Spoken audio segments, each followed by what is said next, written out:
So talagang ang lalagyan niya yung sa pinya mismo. Kasi 'di ba nandito ang plantation ng Del Monte. Ang sarap. Make sure to try this pagka nandito ka sa Bukidnon. Chona, dito tignan mo may makahiya. Shona, ba't hindi nahihiya? Pero makapal na yung mukha niya. Speech, hindi po ako nakapagsalita, 'di ba? Kasi speechless, masarap po lahat. For ito lang yung malungkot dito, ito lang yung pinaka hindi ko gusto dito. Hindi mo pwedeng iuwi.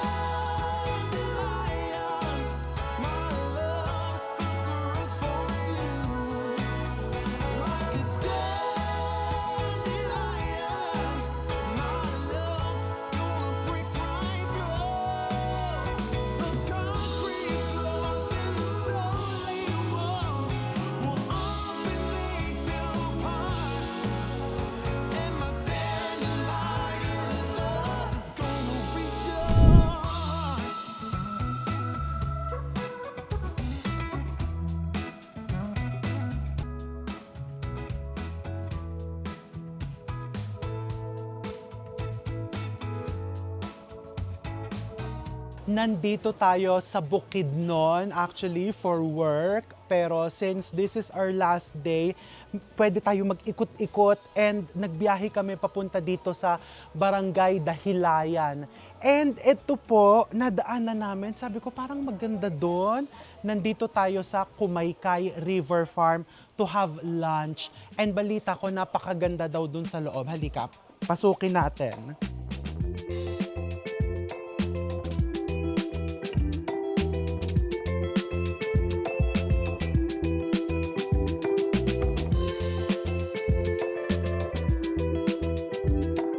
Wow, this is the CR, no?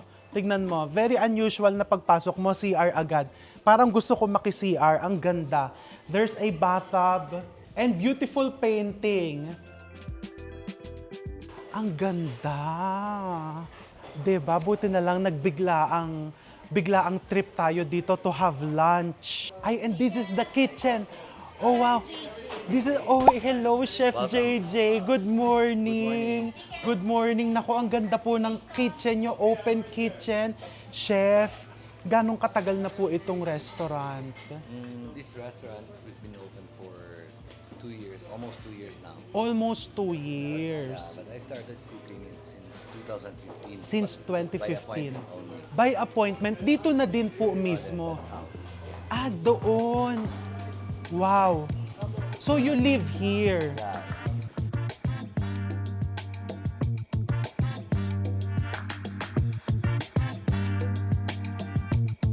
Oh, so Chef JJ, eto po yung bahay nyo. Opo. So by appointment po before. That is. And ayan ang overlooking the river. Sobrang ganda. And ano po commonly ang mga specialties ninyo? Because I see a smoker.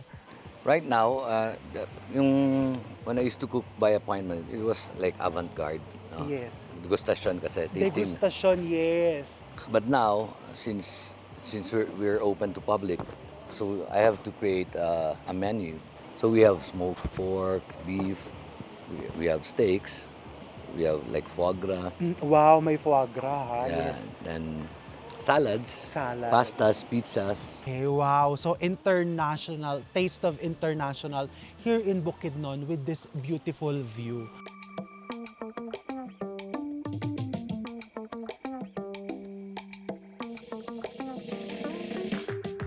Ah, wow. This is the house. That used to be the kitchen. Oh, beautiful. Chef, what's with the paintings? Napansin ko dun sa toilet, may magandang painting doon. That's my dad. That's my paintings. These are my paintings. Oh, you paint. I also paint. Wow, beautiful. Tapos may kitchen po dito. This used to be the kitchen, my kitchen. Opo, and this, chef? It's a chair. Oh, this is a chair. Okay, nice. So people used to, when I used to cook here, people used to sit here and watch me cook. Aha. So I normally prepare for 6 to 8 packs with that table lang. So parang it's like family Family family style. style, but it's degustasyon. And normally po, ang patrons nyo nun are from All over, pero mostly from Manila. Manila. These are guests of the BBC, BCC, Bukidnon Country Lodge. owned by Paula Perrine. Ah, So during the time, dami nilang guests, so they always bring them here. set an appointment here. Oh, nice, nice, nice. Downstairs is my room. Okay. Hindi na po namin i-invade yun. Thank you. Ang ganda. So, ito po is also owned by you. Yeah. So, pwede sila mag-glamping dito. We have glamping actually. We only have 3 rooms for now. It's over there. So may tatlo, pwede kayong Tapos, pwede ding mag-set up ng tents Tents, dito pwede sa rin. labas. yeah, like them, oh. And this river, pwede po mag-swimming dito. Yes.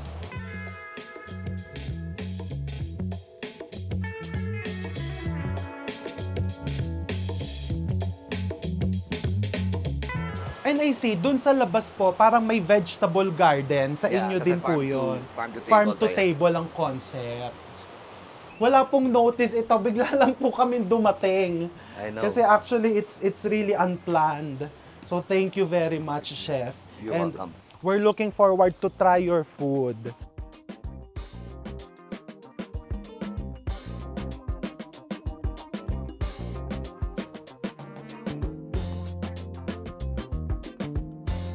Hello, good morning.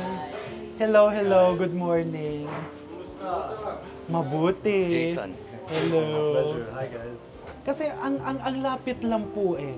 Parang ako, I've been to Iligan and CDO several times. Pero pag sinabing you visit Bukidnon, parang ay, Layo. parang malayo. Pero ngayon nagulat ako, an hour and a half, nandito ka na. Yeah, we're 52 kilometers away from Yes. Cagayan. Oo, ayan. So must visit and we're looking forward to lunch, Chef. Yes. Abangan po namin ang mga specialties ninyo. Maraming salamat, Chef. you. More blessings to your business you. and to your family. Salamat you. po.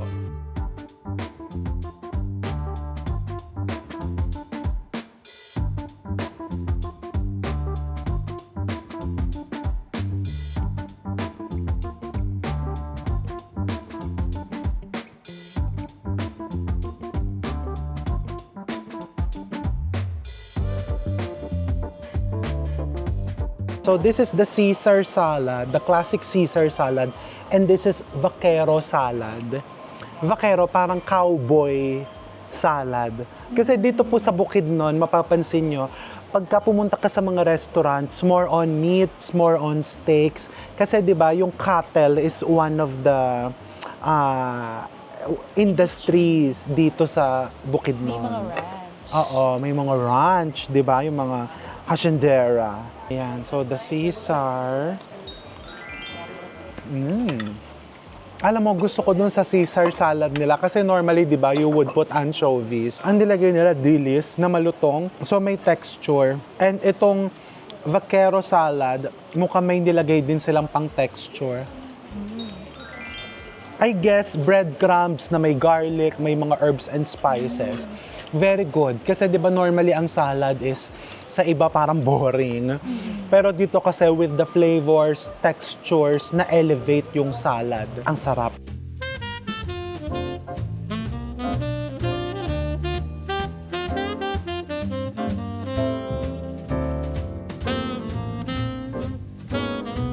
Sausage platter. So homemade po tong mga sauce. Wow, homemade. Nakita kasi natin kanina yung smoker nila, Chef. Homemade ang sausages. Oh wow. Are homemade. Ba't ba are? Inaangkin ko. Hindi naman ako taga dito. Homemade sausages.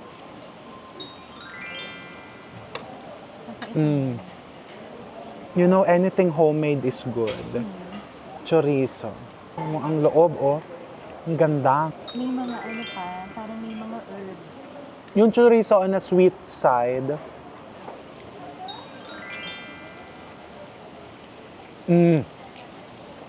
Etong kelbasa nila. Tanungin mo nga kung nakakabili ng frozen, mag-uwi tayo. Ang sarap. Napakasarap. Teka, yung pizza, kailangan to habang mainit. Ayan, pinaliwanag ni Chef yung pizza na yan eh. So here we're cooking margarita pizza. The dough that we're using is a Udine. It's a Japanese-based dough. And then we have like our marinara here, Parmesan cheese, mozzarella cheese, and our tomato, of course, it's margarita. After this one, cooking time for this one is around 8 to 10 minutes. So we're just gonna have to cook this one. Let the process begin. And then we will garnish it with basil, Parmesan cheese, olive oil, and chimichurri.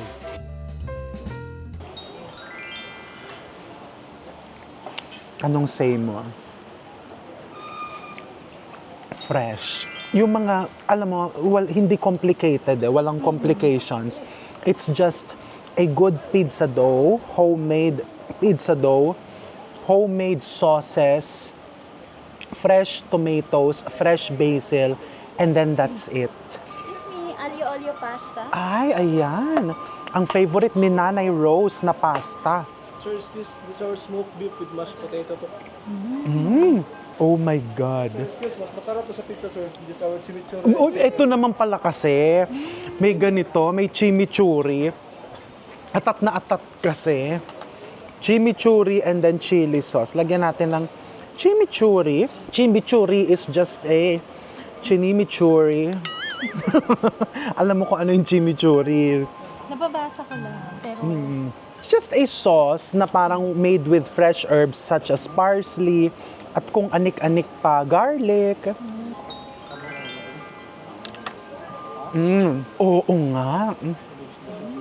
Sasabihin nila, may magsasabi sa comment na overly used ko yung term na fresh, natural. Pero kasi, that's the best way to describe it. The simplest, yes, yet the best way to describe these foods.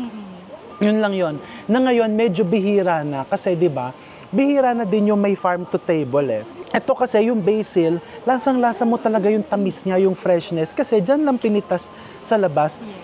Same as with the chimichurri sauce, lasang-lasa mo.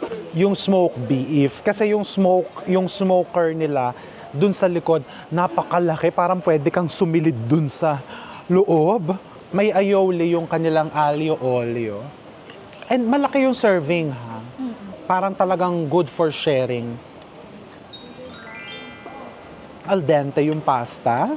Perfectly seasoned yung pinaka-dish. I can taste the garlic but it's not overpowering. Kasi kita mo yung garlic, mukhang ni-roast po muna nila. Yung parang kinonfi, the garlic has been slow. Tama ba pinagsasabi ko, Xavier? Kasi si Xavier galing sa loob ng kitchen. Parang kinonfi nila yung garlic or ni-roast nila. So you taste the sweetness, not the bitterness. Di ba parang buhay lang? We want to taste the sweetness, not the bitterness. ang sarap. Dahil ang tamis ng bawang. Sir, excuse po. Well, by the way, I'm Anthony, sir. Kamusta yung food niyo po? Hindi po ako nakapagsalita, di ba? Kasi speechless, masarap po lahat. Thank you, sir. Thank you po. Yung tinapay mukhang masarap din. Kayo din po ba nagbe-bake ng tinapay? Thank you po. Oh, wow. Bihira kasi yung pati tinapay sila gumagawa. Ang sarap din yung tinapay. Ano nga ito, Xavier? Smoked beef. Beef. Beef belly. Tingnan mo, no? Ginanon ko lang. Ganun po siya kalambot. Yung mashed potato nila is very, very ranch style. Yung parang pambahay talaga. Alam mo yung nasira yung potato masher mo or yung food processor mo. Ginamitan lang ng tinidor. Beef belly. Magugustuhan ni Dayan. Kasi hindi matamis. Yung iba kasing beef belly na Na smoke. Parang ang lakas ng flavor. Diba? na smoke, matamis. This one, it's just perfectly seasoned. Hindi natakpan yung natural flavor ng beef. And itong humba kasi, dear, kaya ako umorder nito. Kasi ang humba is sikat yan na dish here in Mindanao. So may kanya-kanyang version po. Ang pamilya, lahat naman po yan masarap. And maganda, tikman po natin para ma-inspire tayo. Ang nagustuhan ko dito sa humba, kahit na si Chef JJ, nabanggit niya kanina na marami siyang, yung bang mga western influences, yung humba, yung kanyang flavor is classic pa rin.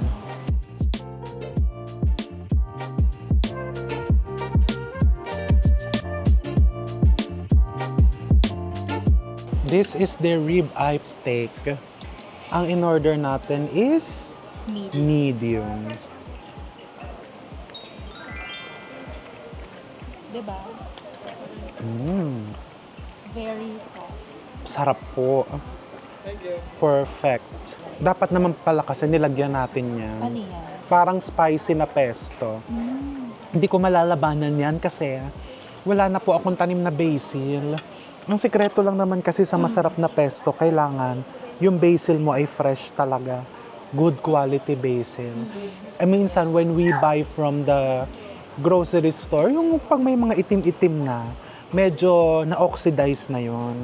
Kasi dito, tignan mo naman, di ba? Tsaka they have a very nice weather here. Very nice weather. Kaya talagang conducive siya for growing mga herbs.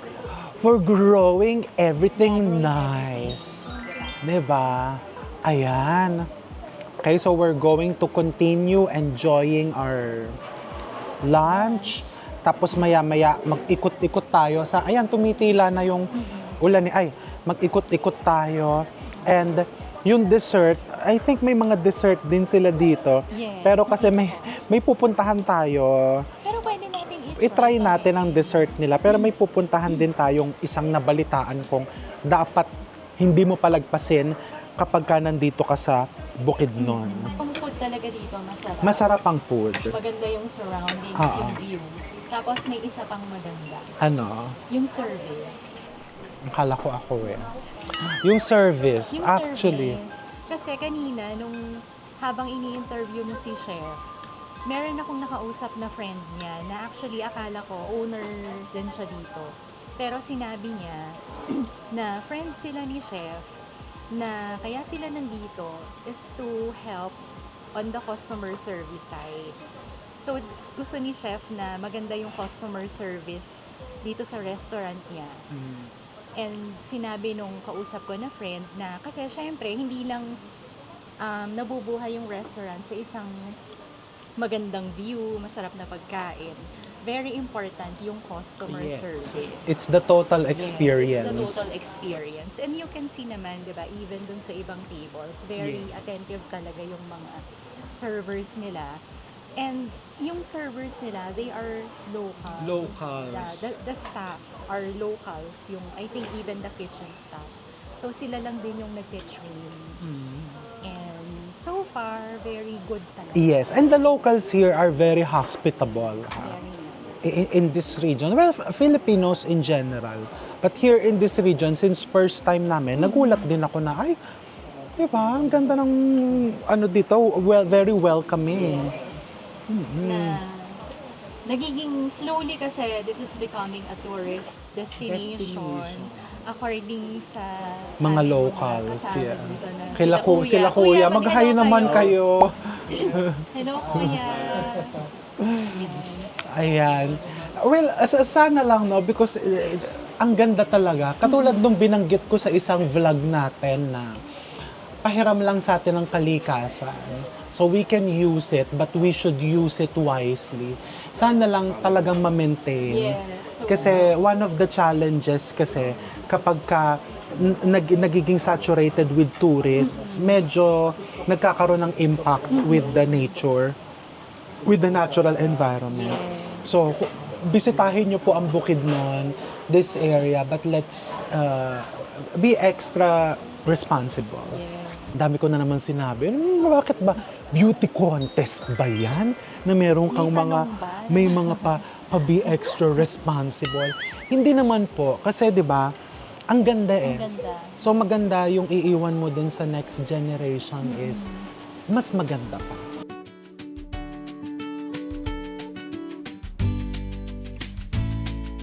Ayan, dahil ang dami nating kinain, maglakad-lakad tayo dito sa river.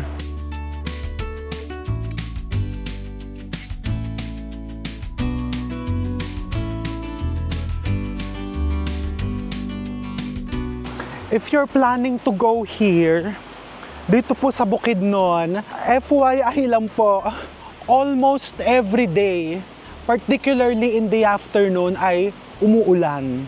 Although minsan ganito lang, ambon-ambon lang, para lang prepared po kayo sa dadalhin ninyong mga damit. and arganas. Ay, ang ganda. So, ayan, pwede ka dito maglagay ng mga tents. Pwede ka mag-swimming.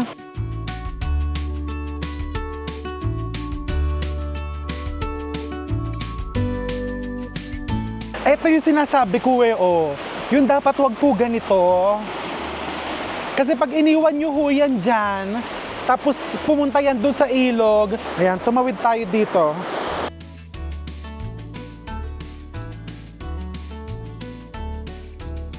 Diba? Ganitong sound, yung gusto mong naririnig kapag ka umaga. Di ba pag gumising ka, maglalakad-lakad ka, magkakape ka, ganitong sound. Tapos samahan na din natin ang tunog ng chismis. Di ba? Di ba? Habang nagchichismisan kayo ng mga kapitbahay mo, may ganyang sound. Yan yung background music. Bakit? Para ma-rejuvenate ka, yung chismis, hindi mo basta-basta paniwalaan. Di ba? Diba? So dito daw dear, binanggit ni Chef, aside from tong mga tents, meron din silang glamping area.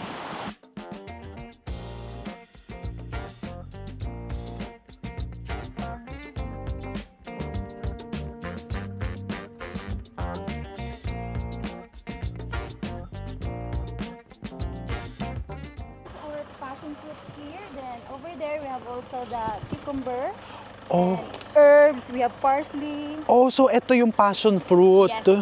So, halos po lahat ng ano namin is from the farm. Yes, so talagang farm to plate. Yes po. Para fresh lahat. So, Okay. and, lahat po na ano namin tanim is organic. Organic lahat. Yes po. Okay, wow, ito yung lettuce. Lettuce. Ito yung parsley. This is the one they used for the chimichurri sauce. Yes. Ta. Di ba? Ayan o, tignan nyo, green na green yung kanilang parsley. Kasi nga, kung araw-araw umuulan, di ba? Opo. Yan ang gustong-gusto ng mga herbs and vegetables. Chona, gusto kong tignan yung passion fruit. Sige. Di ba? Kasi ang passion fruit, di ba? Sana all may passion. Buti pa ang fruit. May passion. May passion. At malaki ang pakinabang, charot. Ito yung passion fruit. So, alam mo, parang pang ilang beses ko palang nakakita na experience ang passion fruit. Paano natin malalaman kung ready na siya? Pag ano, dilaw na siya. So, dito wala pang Wala pang ready. Ah, kahit saan dito wala pa. Pero ito may bukas na, oh. Nahulog. Ah, kasi kaka-harvest pa lang. Pero may Okay. ano tayo doon, harvest na ano, dilaw na. Ah, may harvest na dilaw. Bibigyan kita ng Sige, kasi masarap yung passion fruit. salt, vinegar. At Yes ganun po. yung kinakain. Pag fresh po gusto nyo, so salt, vinegar lagyan natin. Sobrang sarap. Ah, ako naman kasi, nilalagay ko siya sa ibabaw ng cheesecake. Lalagyan mo lang, pagbukas mo, lulutuin mo with sugar, tapos yun yung ilalagay mo sa ibabaw ng cheesecake. Kasi yung kanyang buto, actually nakakain yun eh. Opo. So yung buto niya adds texture to the dessert. Sabi kasi ni Chona kanina, meron daw bumili ng ilang kahon? 5. O, 5. Ah, ipinagbibili din ito. Eto, fresh. Ah, ayan. Eto. Gusto akong pipitas, Sige po, Chona. Ay, nako, Chona. Chinona ko na. Eto. Tapos, nabubuksan lang ba siya ngayon? Parang matigas. Kailangan ng knife. Ah, kailangan ng knife. Chona, dito tignan mo, may makahiya. Ayan, ayan, oh, nahihiya siya. Oh. Sumasara. Hiya, yung walang hiya. Ay, ayan, ayan, oh. Parang bihira na kasi yan. Parang hindi na. Ay, uy, ito, hindi nahihiya. May ganyan, uso na ngayon yung hindi, ayan, oh, ayun, nahihiya. Chona, ba't hindi nahihiya? Pero makapal na yung mukha niya. Alam mo, Chona, sa panahon ngayon, marami nang hindi nahihiya. And, kaya nung nakita ko, may makahiya. Kasi bihira na sa panahon ngayon yung nahihiya. Yung nahihiya. Anyway, buksan na natin Sige tong po, para passion fruit. Kasi kailangan ngayon maging passionate.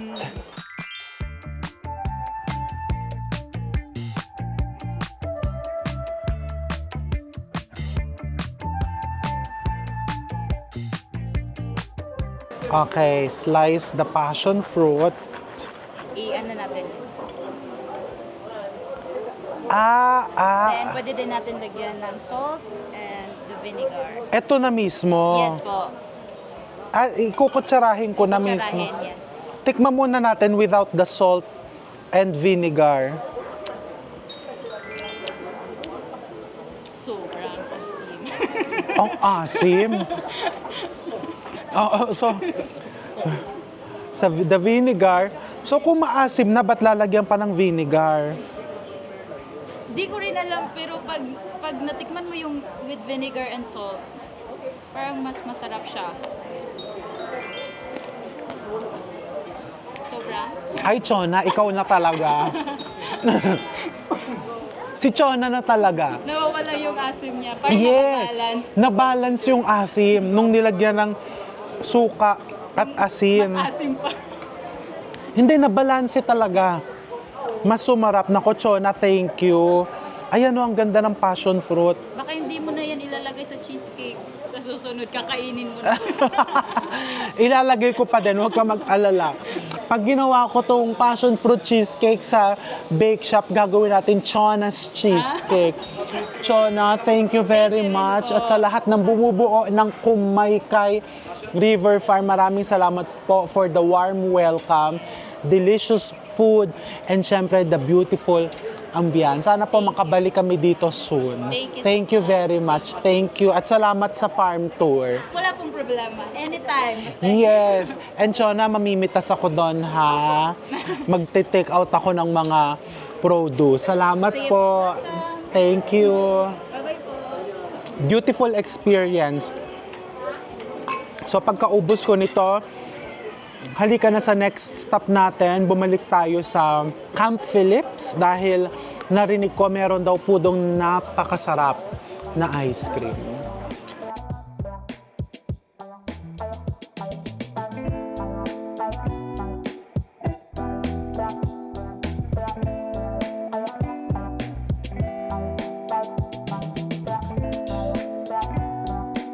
Yan!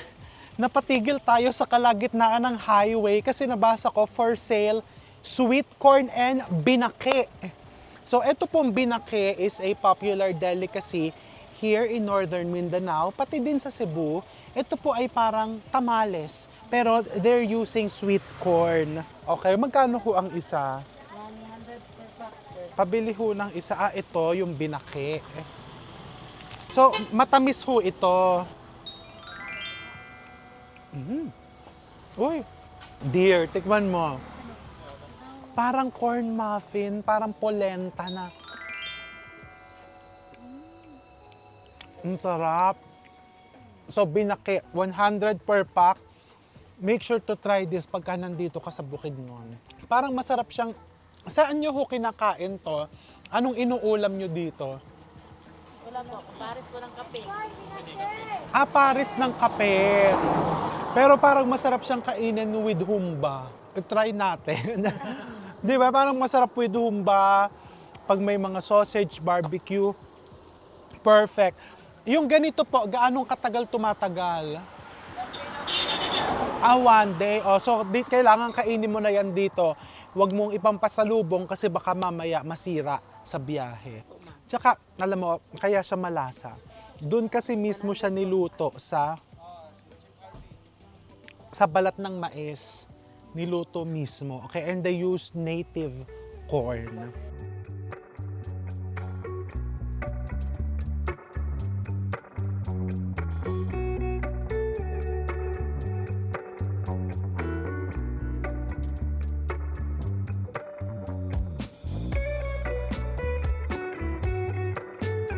Ayan, we are back dito na sa Camp Phillips. Nandito tayo sa Pine Co-op.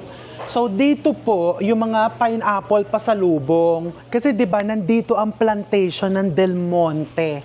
Kaya ang mga pasalubong na mabibili mo dito ay puro kapinyahan. Ayan, may pineapple jam, pineapple tart, dried pineapples, at kung ano-ano pa. Naku, puro kapinyahan. Pero ang dinayo ko po talaga dito is, balita ko, narinig ko, meron silang pineapple ice cream.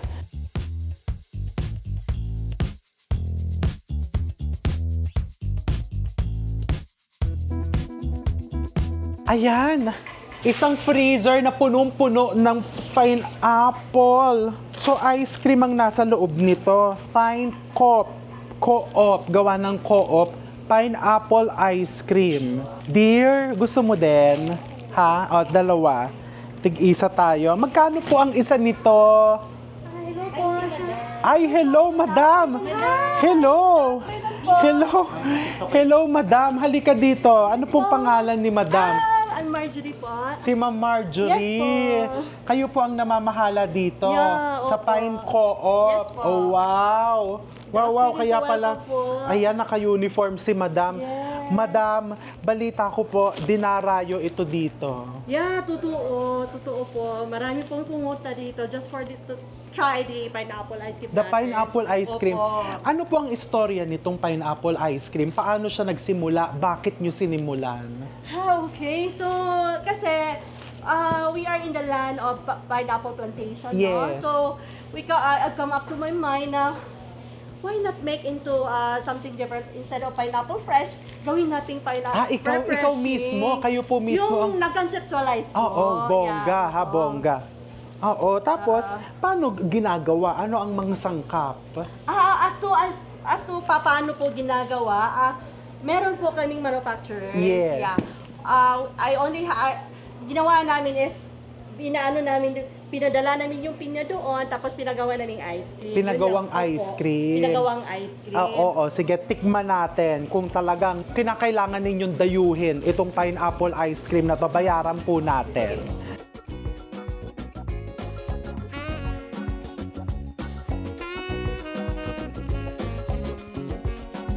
So talagang ang lalagyan niya yung sa pinya mismo. Baby pine, nako. Hindi mabuksan, ma'am. Paano? Kailangan ng abrelata. Ayan naman pala. O, ayan ang pineapple ice cream. So kung gusto mo mabilis buksan, leave it at room temperature for around 10 to 15 minutes. Otherwise, gumamit ka ng abrelata. Okay, ayan. Ang bongga. Looks promising. Tikman natin, dear, kasi sa Hawaii, di ba, may sikat din na pineapple ice cream. Pero soft serve yun. Soft serve. Mga dear, dumayo kayo dito. Super sarap. Super sarap. It's creamy. Talagang ice cream siya. And the pineapple flavor is there. Diba? There's a perfect balance of creamy, tart, sweet. Diba? Pero yung sweet niya, yung sweetness, tama lang. Hindi siya yung super tamis. Yes. Parang yung, alam mo yung pinya na maganda yung pagkakahinog, the natural sweetness from the pineapple, nandito. Diba? And you know what I really appreciate is the color. Hindi nila nilagyan ng food color to make it look like pineapple. Para yellow, di ba? Diba? Pero you can see na meron parang pineapple. May mga chunks. Yung small, Bits, di ba? Mini bits. Parang may nalalasahan kang gata. Alam mo yung parang sa dirty ice cream, di ba? Ang dirty ice cream, may konting creaminess coming from the coconut.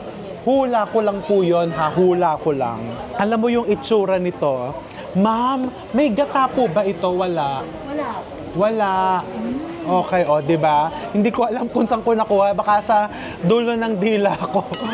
May gata. Pero masarap naman. sarap. Masarap. Very creamy. Wow, thank you so Perfect na perfect. O, ma'am, in demand ka. Sige po, ibabalik na po kita doon. Mukhang hinahanap ka po.